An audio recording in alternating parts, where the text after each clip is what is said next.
আজকে দেখবো যারা ইন্টারভিউ দিতে আসছে তাদের মধ্যে সৎ ব্যক্তি কে আছে। কি করছেন? টাকাগুলো নিচে ফেলাচ্ছেন কেন? তোমরা একটা কাজ করো, এখান থেকে চলে যাও। ঠিক আছে স্যার, আমি তাহলে চলে যাচ্ছি। আর একটা কাজ করি, পকেট থেকে চশমাটা বার করে পরে নেই, যাতে আমাকে সবাই অন্ধ ভাবে। এই অফিসটা তো দেখতে খুবই ভালো লাগছে, এবার এখানকার বস কেমন হবে কে জানে। আরে দাদা ভাই, এখানে আমার টাকাগুলো পড়ে গেছে, আমাকে কি এগুলো একটু গুড়িয়ে দেবে?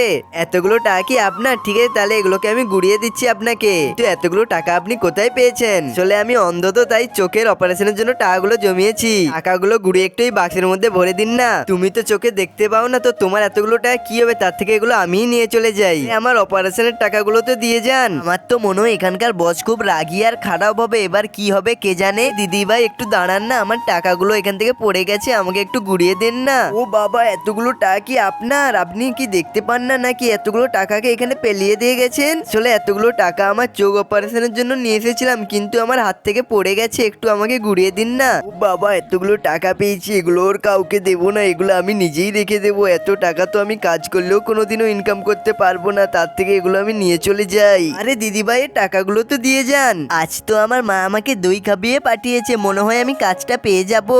দিদি ভাই, একটু আমাকে সাহায্য করুন না, আমার টাকাগুলোই নিচে পড়ে গেছে, আমার চোখ অপারেশনের টাকা, এগুলোকে আমাকে একটু গুড়িয়ে দিন না। ঠিক আছে, আমি আপনার জন্য এগুলো গুড়িয়ে দিচ্ছি, কিন্তু এখানে তো 1 লাখ টাকা মতোই আছে, আর টাকা নেই। আর এতগুলো টাকা নিয়ে এসেছেন, আপনি একা এসেছেন কেন? আপনার বাড়ির কেউ আসেনি? না, আমি একাই এসেছি। ঠিক আছে, নিন আপনার টাকা, এটাকে যত্ন করে রাখুন। আসলে আমি আজকে ইন্টারভিউ, আর আমি তোমাদের ইন্টারভিউ নেওয়ার জন্য এই টাকাগুলো ফেলে রেখে দিয়েছিলাম, কিন্তু এখানে যতজন এসেছে সবাই টাকাগুলো নিয়ে চলে গেছে, তুমি শুধু নাওনি। তো দেখো, কেউ তোমার জন্য ভিডিওতে লাইক আর চ্যানেলটিকে সাবস্ক্রাইব করছে না।